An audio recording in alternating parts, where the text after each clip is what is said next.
Muy buenos días y bienvenidos todos. Es para mí una satisfacción y un honor estar hoy aquí en representación del Cercle de Economía de Mallorca y de las muchas personas estimadas y distinguidas que ahora nos acompañan para saludar y dar la bienvenida a nuestro insigne invitado de hoy, un ciudadano normal, pero no un ciudadano cualquiera. Es el tercer presidente de gobierno que nos visita, y eso, entenderán, no es fácil. Pero es el primero de todos ellos que además ha sido monaguillo antes que abad, concejal, presidente de Diputación, vicepresidente autonómico, 5 veces ministro, administraciones públicas, educación, cultura, ciencia, portavoz, presidencia y ministro del Interior, coordinador de campañas, vicepresidente, líder del partido y líder de la oposición en 2 legislaturas. Se dice pronto. No sé, pues, si nació en un coche oficial, pero sí sé que tiene en su dotación hereditaria los genes de servicio público, Rajoy, y del cuidado de las personas, Brey. Su madre fue enfermera. Y sé que ha dedicado toda su vida adulta a la política, a la alta política. Su abuelo, Enrique Rajoy, fue uno de los padres del Estatuto de Autonomía de Galicia en 1932 y fue represaliado por ello. Y su padre, Mariano Rajoy, un prestigioso jurista, presidente de la Audiencia Provincial de Pontevedra y que le acompañó en la Moncloa hasta sus últimos días. Con estos buenos mimbres, con voluntad y firmeza, estudió y se aplicó en Derecho y ya en el último año de su carrera, optimizando el tiempo, empezó a preparar las durísimas oposiciones de registrador de la propiedad, convirtiéndose a los 23 años en el registrador más joven de España hasta la fecha. Y eso, visto el temario completo de 400 temas que salen al azar y su enorme dificultad, no es ninguna anécdota. Significa que aparcó, congeló una prestigiosa profesión y eligió y entró en la política con todo el derecho grabado en la cabeza. Significa que lo hizo con unos fundamentos muy sólidos y demuestra también una memoria prodigiosa, aunque él mismo descubriera poco después que en el oficio de político hay que hacerse el loco muchas veces. Casado y con 2 hijos. Aunque es de derechas, tiene muchísima mano izquierda. No se hundió con el Prestige y sobrevivió a un accidente de helicóptero. Es y era aficionado a los puros de calidad y al ciclismo. Dice que le permite conocer mejor España y a sus gentes. Algunos ingenuos pensaron que sería como Raimon Pulidor, el eterno segundón, pero también se equivocaron. Este hombre había diseñado y preparado a conciencia las victoriosas campañas electorales de su partido en 1996 y en el 2000. Y en el 2003 fue finalmente propuesto por José María Aznar como su sucesor al frente del Partido Popular. Mariano, te ha tocado.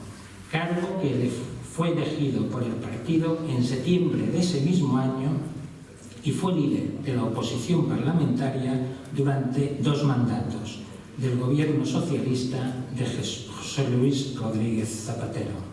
Y eso también curte. Así que con paciencia de santo ganó su etapa reina y la carrera electoral. El domingo 20 de noviembre de 2011 se celebraron con 4 meses de adelanto y con los efectos de una terrible crisis, elecciones generales en España. Fueron las 11º de la transición y sirvieron para renovar los 350 escaños del Congreso de los Diputados.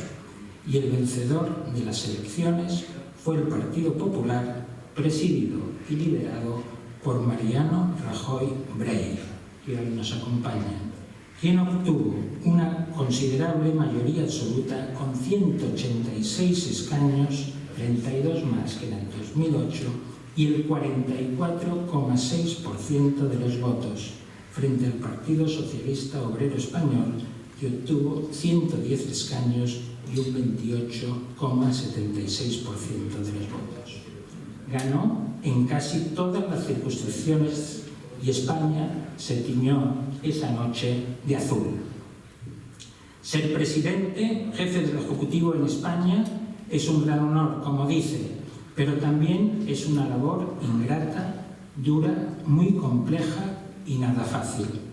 Además de la función ejecutiva y de la potestad reglamentaria de acuerdo con la Constitución, el Gobierno dirige, o tiene que hacerlo, la política interior en un estado de autonomías y la política exterior, la administración civil y la militar, la defensa del Estado en un mundo global y convulso, como comprobamos a diario.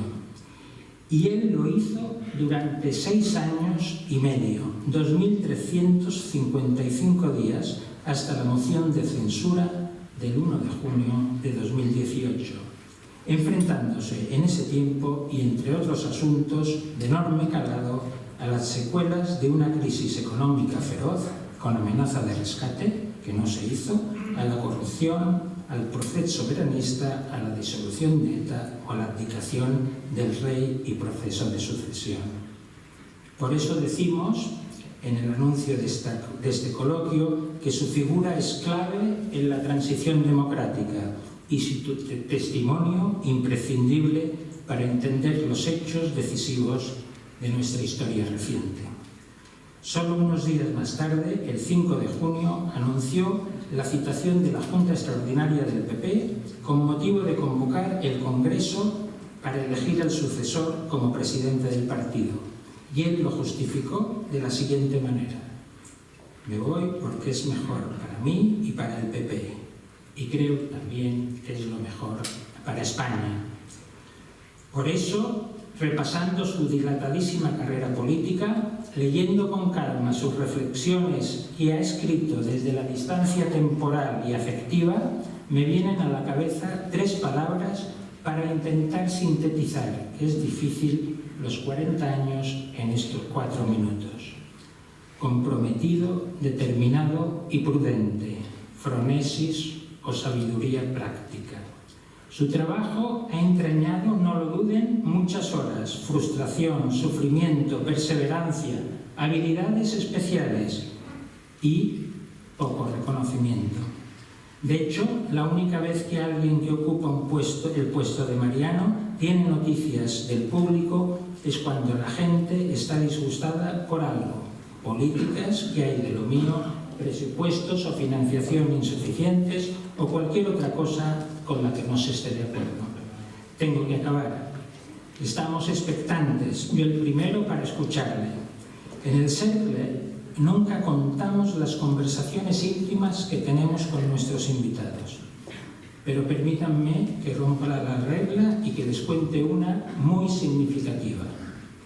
El añagado Alfredo Pérez Rubalcaba, otro político con letras mayúsculas, había escrito que los españoles enterramos muy bien, refiriéndose a lo que nos cuesta reconocer los méritos en vida de las personas. Y en la comida coloquio, como la que tendremos hoy, le preguntamos: ¿qué españoles vivos de los muchos que has conocido destacarías como político y como persona? Con la velocidad física y mental que le caracterizaba, y él, que era su adversario y que había perdido la principal carrera electoral con él, no tardó en pronunciar y elogiar el nombre de Mariano Rajoy.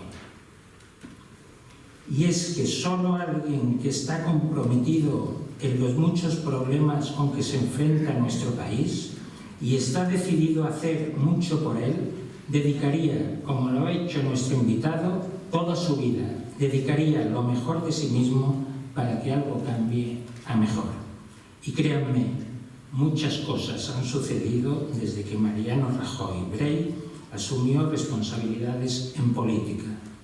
Sí, nuestro hombre de hoy se ha pasado muchos días, muchas noches, semanas y años para llegar hasta aquí, pero al recordarlo, estas tres palabras siguen sobresaliendo: comprometido, prudente y determinado.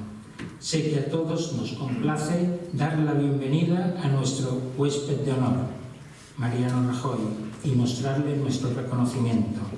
Gracias en nombre de todos por aceptar nuestra invitación y a los mediadores que lo han facilitado, nada menos que Felipe González, Amancio López, José María Moedano y su secretaria Ketty Satrústegui. Y gracias por la disponibilidad y desplazarse hasta Mallorca con PCR negativa en tiempos de pandemia. Y sobre todo, muchas gracias por su compromiso y dedicación en nuestro beneficio. Bienvenido, presidente, al Cercle de Economía, y bienvenido a Mallorca.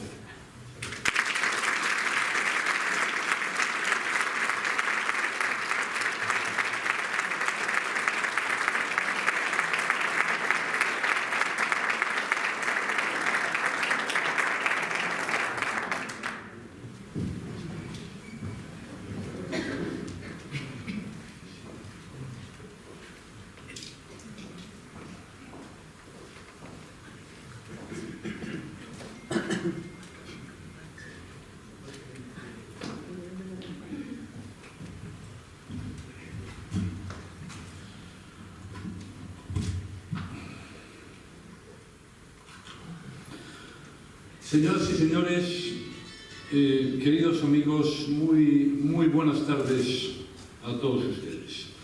Muchas gracias por estar aquí, me siento muy honrado con su presencia, les estoy muy agradecido y quiero, con su permiso, agradecer de manera especial al presidente del Cercle de Economía de Mallorca, Pep Vicens, sus palabras y su invitación que hago extensiva también el agradecimiento al resto de los miembros del Cercle. Sé que pronto se cumplirán 28 años de la reunión fundacional y que fue una iniciativa de un grupo de profesionales liberales, empresarios, ejecutivos de empresa y funcionarios de la administración que, preocupados por lo que pasaba en su país, buscaron un lugar de encuentro y de debate donde opinar y manifestar sobre su criterio, sobre lo que les parecía importante y les afectaba como ciudadanos. Yo estoy muy a favor de este tipo de foros porque soy de los que piensan que un país no es su gobierno o sus administraciones, por fortuna. Un país, una comunidad somos todos. Unos, sin duda, tienen más responsabilidades que otros, pero somos todos. Lo que diga o haga un gobierno, sin duda, tiene una incidencia mayor sobre la vida de la gente. Pero lo que digan o hagan los empresarios, los ejecutivos, a la hora de crear empresas, generar trabajo, cumplir con su función social o dar su opinión, también tiene mucha importancia. Al igual que el papel de los profesionales liberales o el de los funcionarios públicos, fundamentales para el buen funcionamiento de nuestras administraciones y, por lo tanto, para conseguir una mejor atención a los ciudadanos desde el servicio público. Y como pienso eso, que un país será lo que seamos todos, cada uno con sus responsabilidades y todos con su criterio, pues celebro estar hoy aquí con todos ustedes, con lo que llamamos la sociedad civil, algo tan importante para que un país sea un gran país. Soy consciente del alto nivel de las personas a las que ustedes han invitado a sus reuniones, también de la presencia aquí de al menos 2 presidentes del gobierno. Para mí es un motivo más de orgullo para estar aquí. Así que muchísimas gracias a todos por su invitación y por su presencia. Bien, señoras y señores, ¿de qué voy a hablar hoy aquí? Ya lo ha explicado el señor Vicens en su intervención, porque yo pienso que lo que más puede interesarles a ustedes hoy es que les dé mi opinión sobre cómo veo yo lo que está sucediendo en España y fuera de España, y también que les haga un breve planteamiento, breve porque no puede ser de otra manera, sobre el futuro. Pues bien, estas dos cuestiones están tratadas en un libro que presenté el pasado mes, apareció entonces en las librerías y que lleva por título, efectivamente, Política para adultos. Por eso voy a centrar mi intervención en lo que ahí se dice. Es actual, porque se ha presentado hace un mes largo, y además es un libro también para el futuro. Introduciré en mis palabras, además, algunos acontecimientos que se están produciendo ahora y que pienso que requieren atención, sobre todo en materia económica. Para mí, principal obligación en los tiempos en que vivimos, desde luego, de cualquier gobierno que se precie. Y ya sin más preámbulos voy a comenzar esta intervención explicando el título del libro, Política para adultos. Lo hago así para evitar malos entendidos. Cuando hablo de política para adultos no me refiero a la edad de nadie. Se puede ser joven y adulto y se puede ser mayor o infantil, o si quieren, chisgarabis. Y si yo no afirmara esto, pues estaría tirando piedras contra mi propia persona.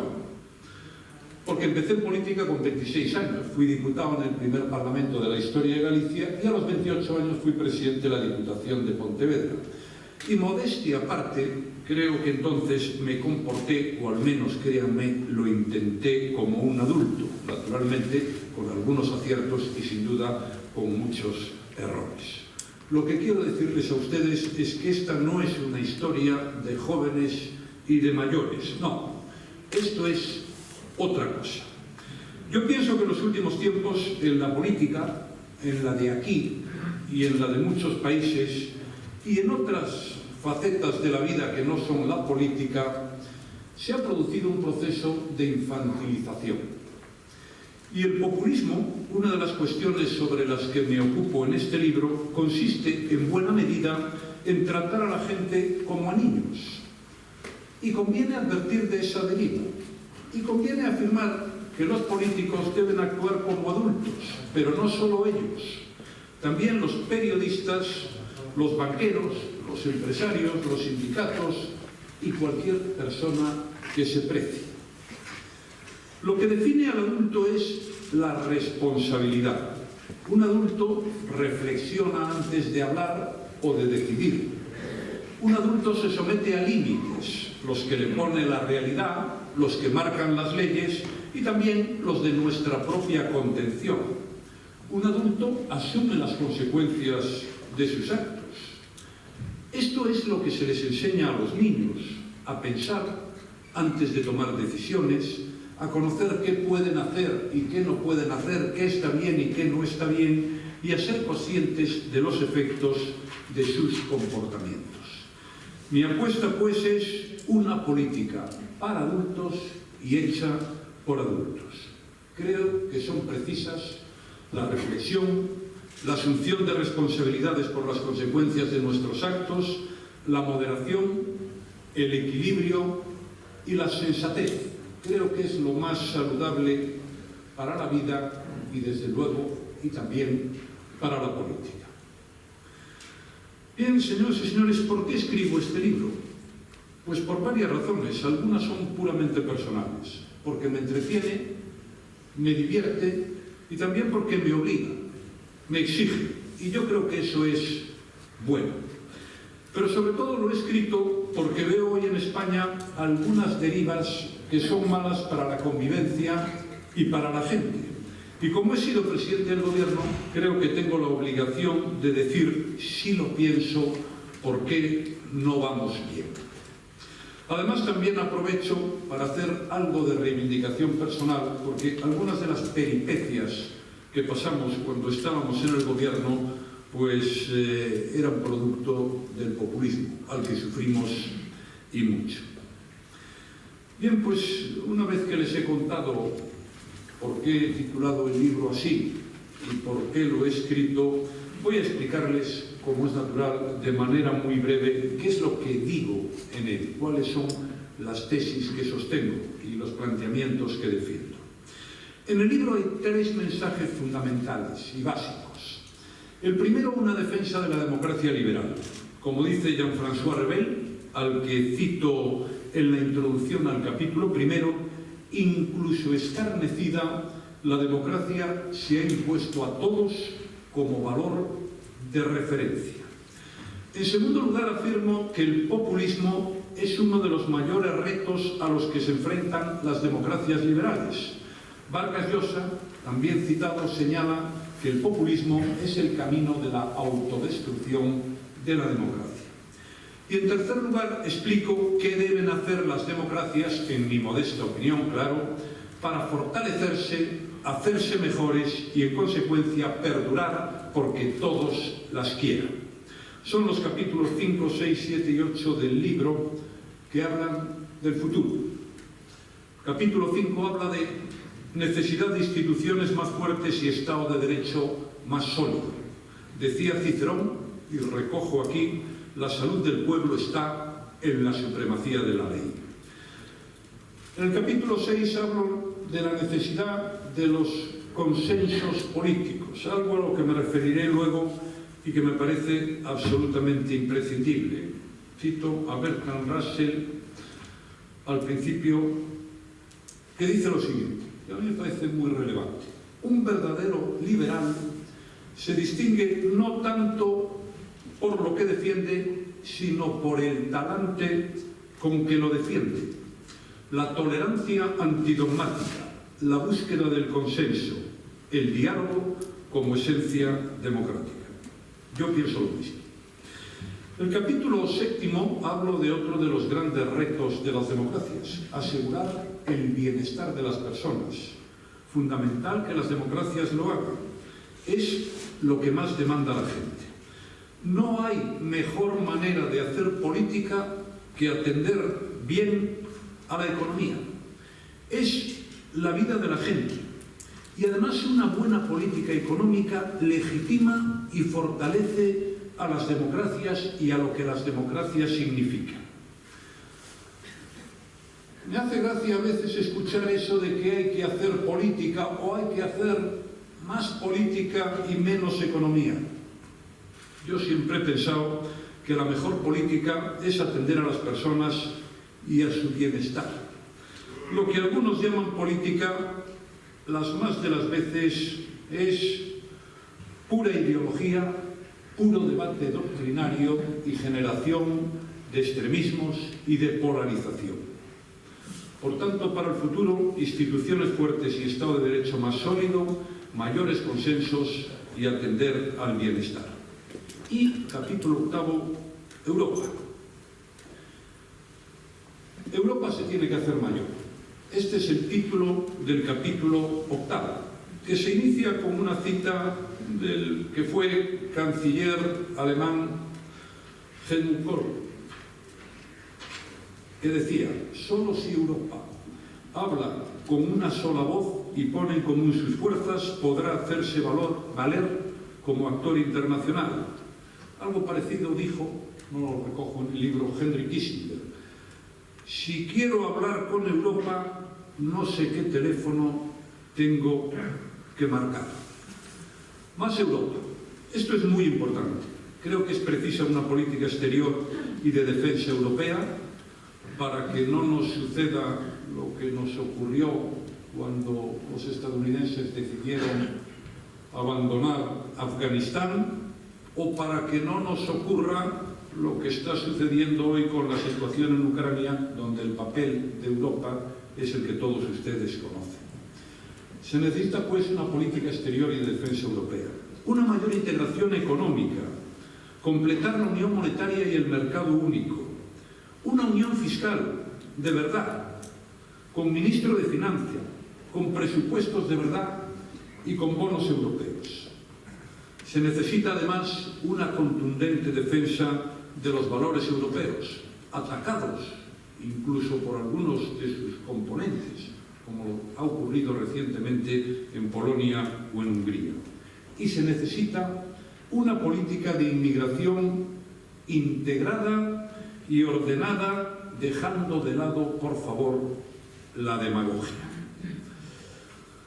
Pues bien, señoras y señores, estas tres ideas, sí a la democracia, no al populismo, y hay que mejorar la democracia, las desarrollo en 333 páginas y 8 capítulos, precedidos de una introducción y seguidos de un epílogo. Les contaré ahora algo del desarrollo del libro, quienes aparecen por aquí citados, algunos hechos objetivos, anécdotas que se convierten en categoría, unas breves pinceladas en suma. El argumento más importante para defender las democracias liberales es el de los valores que las conforman, a esas democracias. El voto popular, el respeto a la pluralidad de la sociedad, las libertades, los derechos de las personas, el sometimiento a la ley, el Estado de Derecho, los tribunales independientes, todos estos valores hacen de la democracia la forma política de organización de la convivencia por excelencia. Y además, las democracias son los regímenes políticos que más progreso económico han generado a lo largo de la historia. Y no hay que dedicarle a esta idea ni un minuto. Basta con comparar cómo era Europa antes de la caída del muro de Berlín, cómo era lo que conocíamos como Europa occidental y aquello que se llamaba la Europa oriental. Aún así, hoy en día sigue habiendo comunistas, eso sí, con el nombre cambiado y con forma de populismo. Señoras y señores, es precisamente al populismo a lo que presto más atención en Política para Adultos, son los capítulos 2, 3 y 4 del libro. ¿Qué es el populismo? He intentado definirlo, he leído sobre esto algunas cosas, he visto cómo lo tratan unos y otros, yo he intentado definirlo de la siguiente manera. Existe en el mundo occidental un consenso general sobre la consideración del populismo como uno de los mayores retos a los que se enfrentan las democracias liberales. Pero no resulta siempre fácil definirlo. Puede considerarse como una forma de hacer política, una estrategia, una técnica de marketing o incluso como una mezcla de todo lo anterior. Se presenta con caras distintas según los países y el momento. Puede ser de extrema derecha, de extrema izquierda o de nada. Puro andamiaje propagandístico al servicio de un líder mesiánico. Puede carecer de ideología y de doctrina mínimamente elaboradas y poner el énfasis en algunas cuestiones o en otras según convenga a sus intereses coyunturales. La vestimenta populista es pues muy variada. Lo mismo puede ser un millonario de Nueva York que un comunista español fascinado por las dictaduras tropicales que un ultraderechista xenófobo centroeuropeo. Es gente diversa, con prioridades dispares, que predican soluciones habitualmente heterogéneas. Y no es tarea fácil aceptar con una definición que los abarque a todos, pero hay algunas características que son comunes a todos ellos. Le dedico a este asunto algunas páginas en el libro. Para que ustedes puedan identificar a un populista, les voy a dar algunas pistas.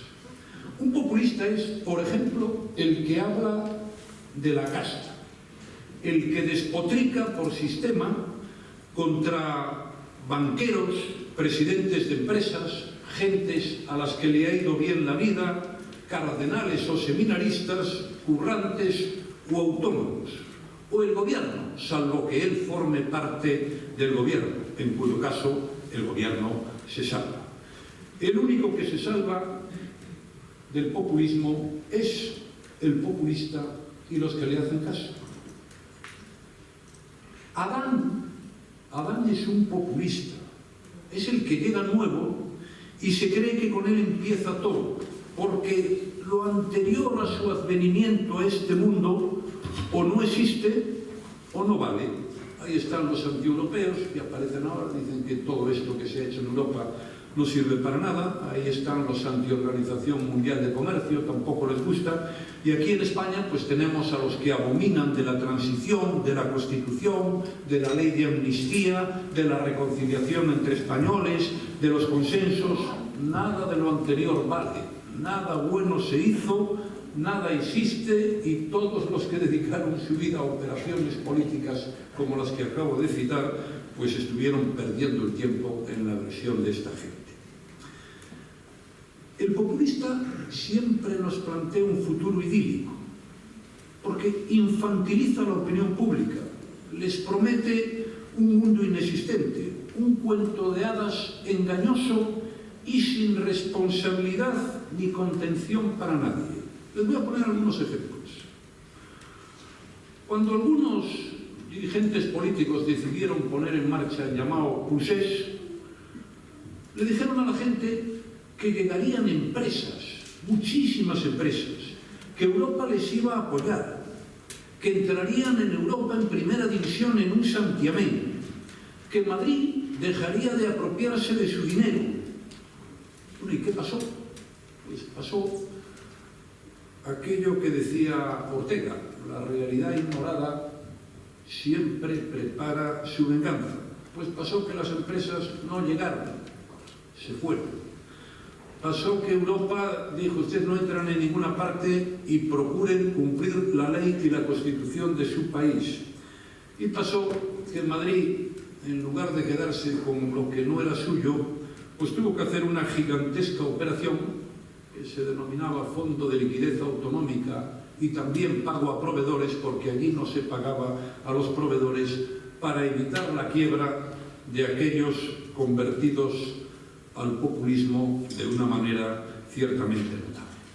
Hay muchos más ejemplos. El Brexit. ¿Qué le dijeron a los británicos? Bueno, iba a ser una maravilla. No voy a entrar en detalles de copas y otras juergas que vemos todos los días en los medios de comunicación, pero ¿cómo van a arreglar ahora el problema de Irlanda del Norte y de Irlanda? ¿Qué está pasando y qué va a pasar con la economía británica? Bueno, pues el Brexit era la gran panacea. Lo iba a resolver todo. A nadie se le ocurría que aquello no fuera el resurgir para los siglos de los siglos del Reino Unido. En España también hay ejemplos. Hay algunos que lo iban a arreglar todo. Iban a regenerar a todos los que habíamos hecho política durante los últimos 40 años.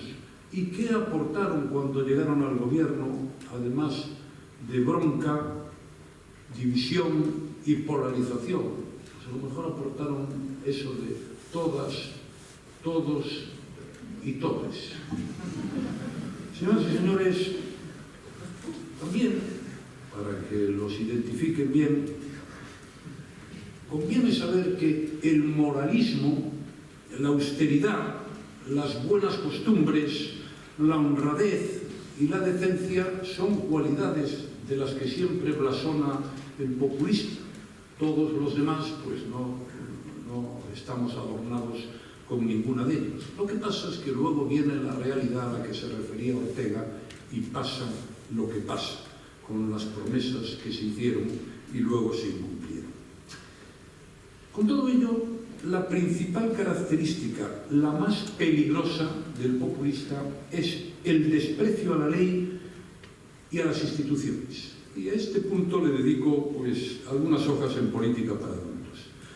Me refiero a algunas cuestiones que ustedes conocen del desprecio a la ley. Los ocupas, apoyados por partidos políticos. Las plataformas antidesahucios. Pero claro, es decir, no, es que defendiendo el derecho a la vivienda del que no quiere pagar a su arrendador. Oye, ¿y para qué están los contratos? ¿Y para qué está la ley? ¿Y para qué está la palabra dada? Las críticas brutales de miembros del gobierno a los tribunales, o lo que los nacionalistas catalanes han estado defendiendo a lo largo de estos últimos años ante el estupor general de que no puede haber ley si no hay democracia, y que la democracia está por encima de la ley. Oiga, es que si no hay ley, no hay convivencia y no hay democracia, solo habrá una ley, que es la de la selva y la del más fuerte. Para mí, el desprecio a la ley es sin duda alguna la más grave característica y la peor de las aportaciones que han hecho los populistas a la gobernación de muchos países. Bueno, ¿y quiénes aparecen por aquí? Pues aparecen muchos. El primero era Perón, este era un adelantado, consiguió que Argentina no levantara cabeza jamás, algo verdaderamente notable y que se estudia poco en los libros de ciencia política. Luego estaba Chávez, Maduro, Ortega, el de Nicaragua, Tsipras, un personaje que hizo un referéndum contra la Unión Europea, lo ganó, porque claro, la gente no quiere que le castiguen, y al día siguiente hizo exactamente lo contrario de lo que había votado la gente y de lo que le había pedido a la gente que votara.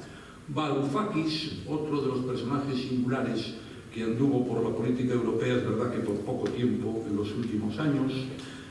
López Obrador, conocido como el Mesías tropical, en palabras de Enrique Krause, y muchos más. Los hay en Polonia, los hay en Hungría, los hay en Estados Unidos.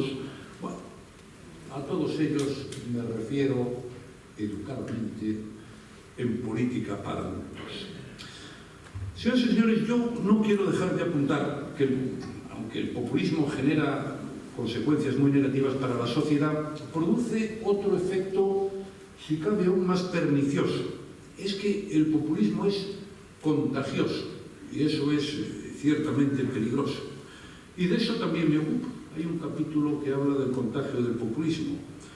En ese capítulo hablo mal de mí, por cierto, porque yo también me contagié. No me cito, pero todo el mundo sabe que soy yo, el presidente del Partido Popular anterior al que hay hoy. Cuando decidí, en compañía de mi partido, que había que hacer primarias, pues yo ahora me he convencido de que fue una gran equivocación. También hablo de Ciudadanos, que no era lo que estrictamente un partido populista, pero que al final cogió todos los vicios y ninguna de las virtudes que no tienen de los partidos populistas. Hablo de los particularismos, y en uno de los títulos de un capítulo digo: ¿qué hay de lo mío? ¿Saben ustedes que hay en el Congreso de los Diputados 17 partidos políticos representados? Y ahora, visto lo visto, no descarto que en la próxima legislatura haya 5, 6 o 7 más. Es imposible gobernar un país con un parlamento así de fraccionado, con partidos que tienen un diputado o que tienen 2 diputados. Es que hay de lo mío. Teruel existe y ahora Soria ya, y todos existimos, pero alguien tendrá que ocuparse y preocuparse de la nación, de España. También hablo en el asunto este del contagio de los juicios paralelos y del honor de los inocentes, con absoluta franqueza. Hay gente que no es inocente, pero hay gente que es inocente. Y cito el caso de un periódico nacional que le dedicó 169 portadas en 3 años a una persona que fue presidente de una comunidad autónoma y que jamás ha sido condenado por tribunal alguno. Y nadie le ha dado una explicación de por qué le dedicaron 169 portadas en 3 años. Simplemente le han destrozado la vida. Bueno, pues estas cosas conviene que las sepamos todos, y sería bueno que todos actuáramos en consecuencia. En fin, que para evitar los contagios del populismo sí que necesitamos una vacuna, aparte de para el asunto que nos ocupa en estas fechas. También, queridos amigos, quisiera hacer, ya antes de terminar y de llegar a la parte económica, un comentario sobre otro de los rasgos del populismo, que es eso que llaman el lenguaje inclusivo. Entonces, les recomiendo, si tienen tiempo, esto en 3 o 4 horas se puede hacer perfectamente, que lean un libro que cito aquí, que lleva por título Breve Tratado sobre la estupidez humana. Realmente se pueden divertir y realmente, claro, a mí me gustó y por eso lo cito. Digo en el libro: no me resisto a recordar las reflexiones de Ricardo Moreno Castillo, un profesor de matemáticas y doctor en filosofía, que con bastante sentido del humor quiso demostrar que el lenguaje inclusivo, aunque sea políticamente correcto, cojea en materia de lógica. Este libro lo prologa Francesc de Carreras. Dice el autor: decimos las atletas y los atletas, y no las atletas y los atletos. Razonable. Y además quedaría un poco feo decir los logopedas y los logopedos. Curiosamente, los políticos más cuidadosos que hablan de los afiliados y las afiliadas no tienen inconveniente en decir, con toda la razón del mundo además, que los corruptos deben de ir a la cárcel. Y nadie de quienes escuchan entiende que las señoras que se corrompen no hayan de pagar también por sus delitos. No hace falta decir los corruptos y las corruptas deban ir a la cárcel, deben ir, para que todo el mundo lo comprenda. Asimismo, basta con decir que hay que castigar a los ladrones o que hay que perseguir a los asesinos para que se advierta, sin necesidad de ulteriores aclaraciones, que también hay que castigar a las ladronas y perseguir a las asesinas. Y cuando se oye decir que en este mundo no cabe un tonto más, nadie interpreta que a una tonta sí se le podría hacer sitio si nos apretamos todos un poco. Pues esta es una... por eso le recomiendo yo este manual. Este es otro de los rasgos del populismo. Esto es puro infantilismo y además pensar que los demás somos tontos. Segundo comentario, ya de cara al final. Como les decía antes, dedico la mitad del libro a plantear los retos de las democracias liberales hoy. Antes ya le expliqué cuáles eran los capítulos, en qué consistían. Ahora simplemente voy a leer 4 o 5 ideas que defiendo en el libro y desarrollo ahí. Defiendo la monarquía. Defiendo al rey Juan Carlos, que no es lo mismo que defender a la monarquía. Defiendo la monarquía y al rey Juan Carlos. Creo que está siendo atropellado inmisericordiamente. Defiendo la independencia de la justicia. Propongo que se suprima la acusación popular, que consiste en que cuando uno va a un juicio se encuentra a representantes de 7 o 8 partidos a hacer que ese juicio dure lo más que se puede para tenerlo constantemente en los medios de comunicación. Defiendo el consenso en lo esencial. Sin duda alguna yo creo que esto es uno de los mensajes más importantes que he intentado transmitir.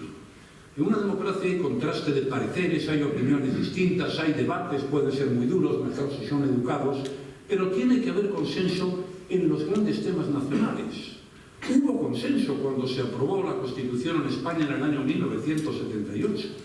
Las normas de convivencia, las reglas de juego, hay que pactarlas. A mí me parece normal pactar la política exterior, pactar la política de defensa, por supuesto, pactar las reglas de juego. Yo cuando estaba en el gobierno y tenía mayoría que podía tomar algunas decisiones, pues no lo hice, me contuve, que creo que hay que hacerlo en democracia también, y pacté con el Partido Socialista la aplicación del 155 en Cataluña. Podíamos hacerlo por mayoría, pero no era razonable defender a la nación española desde un solo partido. Cuanta más gente se apuntara y votara a favor, pues creo que mejor para todos, porque creo que representábamos así mejor el sentir de todos los ciudadanos. En este sentido, tengo que decir, porque lo pienso, que uno de los mayores errores políticos que se han cometido en España en los últimos años es el gobierno, como le llamaba el citado Alfredo Pérez Rubalcaba, Frankenstein. Un gobierno Frankenstein, con Bildu, con Esquerra Republicana y con partidos que no quieren a España, hacen inviable cualquier tipo de grandes consensos nacionales entre quienes tienen que hacerlo, que son los grandes partidos, el Partido Socialista y el Partido Popular. Eso, en mi opinión, ha sido un error enorme y está dificultando y mucho la gobernabilidad de este país y, sobre todo, la consecución de consensos. La lucha contra la pandemia, cualquier persona normal y en su sano juicio sabe que hay que pactarla. Esto tiene nada que ver con las ideologías. Esto es la salud de la gente y su vida. Y por tanto lo normal, lo sensato y lo razonable es pactarlo. Pues bueno, no se pactó y terminamos incluso desautorizados todos por el Tribunal Constitucional. Ahora se habla de la reforma laboral. Ahora se pide un acuerdo sobre la reforma laboral. La reforma laboral y el texto es una muestra muy clara del infantilismo con el que se actúa en España. La reforma laboral, el partido más importante de los dos que está en el gobierno, no quería hacerla. Bueno, porque ya han visto de qué va esto, ya conocen las cosas, ya han estado en Europa, ya han escuchado a los demás, pero como por lo visto había una promesa y había que quedar bien con todo el mundo, la otra parte del gobierno decidió que había que hacer la reforma laboral. Al final lo que hicieron fue muy poquito, recortar pues algunos aspectos de la reforma laboral que evidentemente van en la mala dirección, pero también hay que decir que pudo ser mucho peor. Y ahora estamos en el debate de quién tiene razón, si la COE está enfrentada con el Partido Popular, si el Partido Socialista. Bueno, yo creo que la COE tiene razón, porque ha conseguido un mal menor, y a veces en la vida pues hay que conformarse con un mal menor. Pero creo que el Partido Popular, cuando dice que no la apoya, también tiene razón, porque el Partido Popular era quien había hecho la reforma laboral en vigor, que funcionó y muy bien en España, y por qué tiene que dar marcha atrás para satisfacer una pretensión infantil de un grupo político que se lo había prometido a sus colegas de bancada. También defiendo el bipartidismo y la historia del bipartidismo. Estos grupos que florecen ahora por doquier, que venían a regenerar la democracia, estos no regeneraron nada. Y los dos grandes partidos nacionales, en los últimos 40 años, algunas cosas han hecho en beneficio de este país. Por el pronto, 40 años donde ha mejorado y mucho la vida de la gente, 40 años donde hemos alcanzado la democracia, entrado a Europa, tenemos la moneda única, el euro, y somos un país que nuestros problemas y dificultades y nuestras cosas, pero estamos ahí. Como les dije antes, pues no hablo demasiado bien de las primarias, y luego hablo bastante de economía. No quiero alargarme en exceso, pero en el tema económico solo digo dos cosas. Cuidado con ignorar la realidad, porque hace no muchos años se ignoró cuando se decía no hay crisis o hay brotes verdes, y luego vimos lo que pasó. Ahora, cuidado, estamos en una etapa de cuidados paliativos, que está bien lo que hizo el ICO, y están bien los ERTES, y están bien las ayudas de la SEPI. Estamos en una etapa en que Europa no exige, y hay un Banco Central que compra bonos, que compra deuda, y se puede tener déficit público, y nos dan 70.000 millones de euros, pero eso no dura toda la vida, y conviene ir trabajando las cosas para que los fundamentos de la economía española estén bien y no vuelva a suceder lo que ocurrió la otra vez. Es decir, no se le puede estar contando a la gente historias de que esto va bien, de que somos estupendos, de que estamos creciendo. Evidentemente estamos creciendo, perdimos más de 10 puntos del PIB en el año 2020, tendría su gracia que encima no estuviéramos creciendo. Solo lo voy a dejar en esto, pero hay 3 puntos que no me resisto a transmitir. Hay que hacer reformas estructurales, hay que continuar, hay que controlar el gasto público. Yo he sido partidario de las políticas expansivas de los últimos tiempos, porque eran necesarias, pero hay que empezar ahora a preocuparse de este asunto. Y luego, no se puede ser doctrinario. Nosotros nacionalizamos la banca. A nadie en su sano juicio se le pasaba por la imaginación que un gobierno de derechas como fue el nuestro nacionalizara la banca. Bankia, las cajas gallegas, Caixa de Cataluña, luego las privatizamos cuando tocaba. Pero si hubiéramos sido doctrinarios y hubiéramos dicho, ¿cómo? Nosotros nacionalizar la banca, de ninguna manera, pues probablemente hubiera quebrado una parte muy importante del sistema financiero español. Pues conviene que no se hagan reformas como la reforma laboral, simplemente porque no me gusta, porque no sé qué, por tal. No se puede ser doctrinario cuando se juega con el dinero de los contribuyentes y con sus vidas. Y lo dejo ahí y ya termino diciendo, yo soy optimista. Y además lo digo en el epílogo de este libro. Creo que tenemos nuestros problemas, nuestras dificultades, pero tenemos también bases sólidas. Y bueno, hay ciclos en la vida de los países. Y yo soy optimista. Y le voy a leer un párrafo que creo que es bueno para reflexionar. En el año 2014, lo cito porque lo cita el libro, Pablo Iglesias afirmaba que el régimen del 78, con su rey, sus pactos de la Moncloa, sus bases de la OTAN, su constitución, y su innegable consenso, fíjese, su innegable consenso entre buena parte de la población española está hoy en crisis. Bueno, eso lo dijo en 2014. Hoy Iglesias ha abandonado la política activa, pero afortunadamente seguimos teniendo rey, bipartidismo, las bases en que se encuentran los soldados estadounidenses siguen en el mismo sitio y la Constitución está, por fortuna, todavía vigente. Lamentablemente no se puede decir lo mismo del consenso, al que le han salido bastantes enemigos, pero este es un asunto del que hablaré más adelante, digo en el libro. Señoras y señores, como dijo Winston Churchill, que también aparece por aquí citado, soy optimista porque no parece de mucha utilidad ser cualquier otra cosa. Muchísimas gracias.